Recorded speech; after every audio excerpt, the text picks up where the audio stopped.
Hi, I'm Vanessa from SpeakEnglishWithVanessa.com. Do you have trouble remembering all the wonderful vocabulary words that you're learning? You're not alone.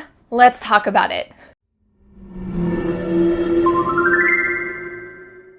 If you've been learning English for longer than, say, 5 minutes, you probably have run across some new words. In fact, the phrasal verb I just used, run across, might be new for you. How can you remember it? How can you retain that information so that when you're having a conversation, you can actually use it? Well, I have some good news. Today we're going to talk about 10 different things that you can do to remember, retain, and use the vocabulary words that you're learning. Before we talk about these 10 tips for remembering vocabulary words, we need to talk about the 3 steps that happen every time that you run across a new word. They are recognizing, understanding, and using. The first one, recognizing, means that when you see a new word or you hear a new word, you think, oh, I think I've heard that before. I've heard the word run across before. The word that I just used, I've heard that before, but I don't really remember what it means exactly. This is recognizing it. You've seen it before, but you don't remember exactly what it means. Then the second step is understanding. Maybe after this video, you will understand what the word run across means, but you won't be able to use it yourself. This means that when you read it in a book or you watch a TV show and you hear them say run across, you'll think, oh yeah, I heard Vanessa use this. I know what it means. But when you're having a conversation with an English speaker, it just leaves your mind and you forget about this word completely because you're not at the third and final step, which is using it yourself. I want to let you know that there is a big gap between understanding a word and using it yourself. You need to understand and run across this word a lot. You need to run across it 20, 30, 40 times. You need to read it in books. You need to hear it on TV shows. You need to hear me say it. You need to run across a word, the word you're trying to remember, a lot of times for you to be able to spontaneously use it in a conversation. And that's the final step, is using it.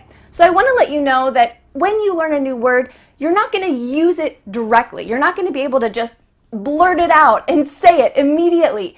Instead, you're going to have to go through each of those steps. Recognizing it. Oh yeah, I know this word, but I don't really remember what it means. Then understanding it, and then actually using it yourself. So be patient with yourself when you learn a new word. Realize that you're going through those 3 steps and that eventually you will get to using it, but you need to have a lot of English input. You need to really run across those new words so many times that you can actually make it to the using it step. All right, let's get on with the 10 tips to help you remember and eventually use new vocabulary expressions. My first tip is to look it up on YouTube. What you're looking for here is you're trying to find some insight, some new perspective, maybe a story that will stick with you. Let's say that you hear the expression odd job and you think, well, I know what odd is, kind of weird or strange, and I know what a job is.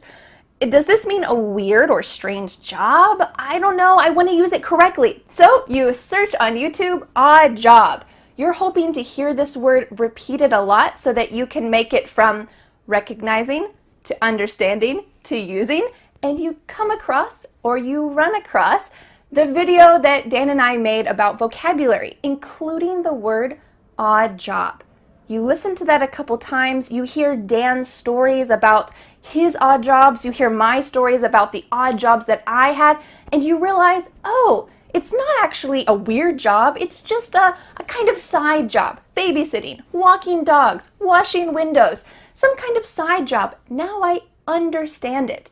So you need to repeat it a lot in order to actually use it, but looking it up on YouTube is a great first tip. You're going to hear it correctly, you'll hear a native speaker pronounce it, and maybe you'll hear a little story that will help it to stick in your mind. My second tip is for people who learn well visually. For me, when I hear a new word in another language, it's really difficult for me to remember it only by listening. I really like to see the words so that I can visualize it, and it just helps it to stick in my mind better. So I recommend when you hear a new word, when you see a new word, write it down in a notebook, but don't write only the word. Write at least one phrase, or better yet, write a full sentence and maybe write some of your own sentences. Let's say that you want to use the word that I just used, at least. Well, you could look it up on YouTube and find my lesson about it, or you could write your own sentences about it. This is going to help you to create language, use it yourself, but also it's reinforcing visually what the word looks like to help you remember it. Connected to number 2 is number 3, which is to write a comment using the new expression that you just learned. You're here on YouTube, so I imagine that you watch other lessons about vocabulary and grammar on YouTube.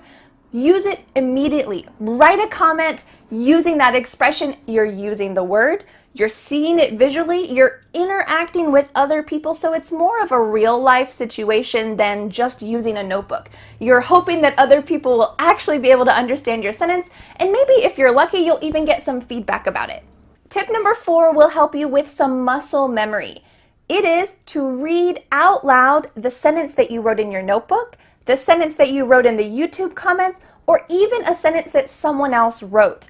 This is helping you to use your own muscles and also helping you to get over the fear of hearing your own voice using English. I know for me, when I first started speaking some Korean, when I lived in Korea, it was so weird to hear my voice using these words that I had just learned. So I needed to get over it. I needed to just do it and use these words out loud. So even though you might not be spontaneously creating sentences, you're just reading them, it's going to be repetition and it's going to help you to slowly, step by step, be able to use it spontaneously.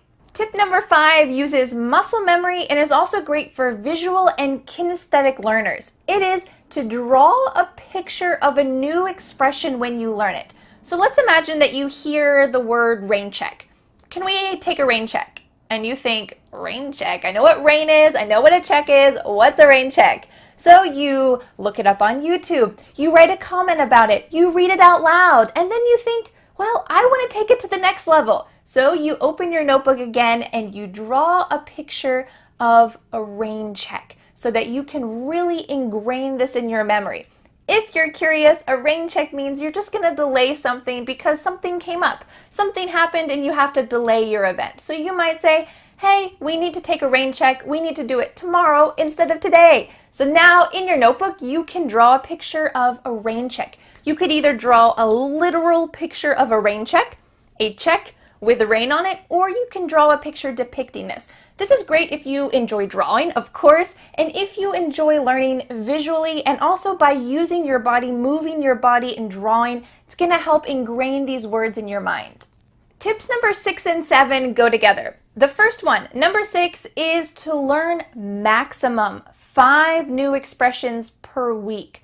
This might not seem like too many expressions, but after a couple weeks, it's going to build and build and build. And if you try to learn 20, 30, 40 expressions per week, it's just going to feel overwhelming and your brain's actually not going to be able to remember them enough to use them. So, tip number 7 is to go back and review past expressions using apps like Anki. Anki is an excellent app and you can write kind of like digital flashcards. You can write the expressions.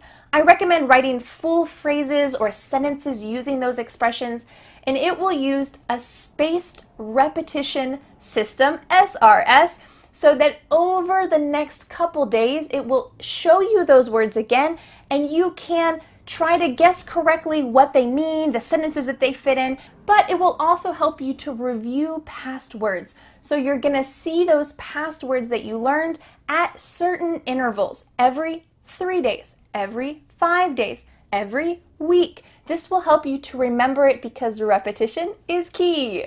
My number 8 tip to help you remember new vocabulary words is something that's great to do while you're driving to work or while you're sitting on the train. You're just kind of having this empty free time. It is to name things around you. This is really helpful for learning daily vocabulary, and you'd be surprised. Even if you have an advanced level of English, there are probably plenty of things around you that you don't know what they mean. And a good thing you can do is when you see something that you're not sure what it is, maybe you see this.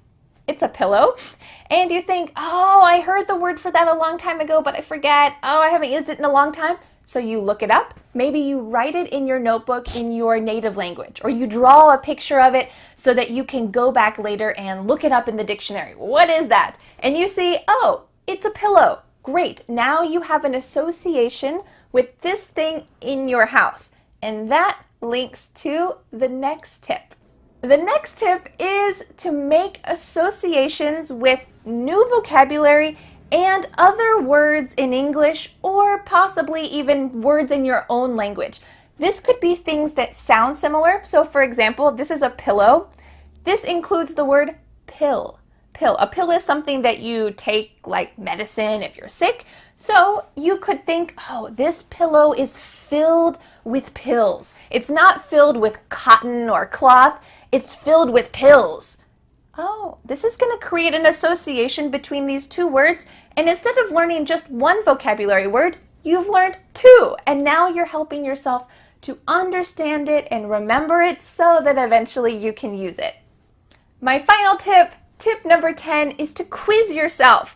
This is not a sponsored video, but I recommend using Quizlet. Quizlet is a cool app. It's a website. You can create your own flashcards, kind of like Anki, but the cool thing is that you can also use other people's flashcard systems. They're decks, digital decks of flashcards. So you can go on the app Quizlet and you can type in advanced English vocabulary, and you'll find tons of quizzes that include advanced English vocabulary that other people made. But you can also make these yourself. So let's imagine that at the end of this video, you realized, wow, Vanessa used quite a few words that I've never heard before, or I just don't use myself. I'm going to go on the Quizlet app, I'm going to write in those words, and I'm going to quiz myself. I'm going to write a list of all of the useful vocabulary expressions that I used in this video. I'm going to write them in the description, so if you'd like to use those and quiz yourself with either Quizlet or Anki, or you'd like to make some pictures in a notebook or write your own sentences, you're going to be able to see those words, which is one repetition. But if you use them yourself in all of these different ways, it's going to help you to use them eventually yourself spontaneously in conversation. I hope that these 10 tips to help you remember English vocabulary were useful to you.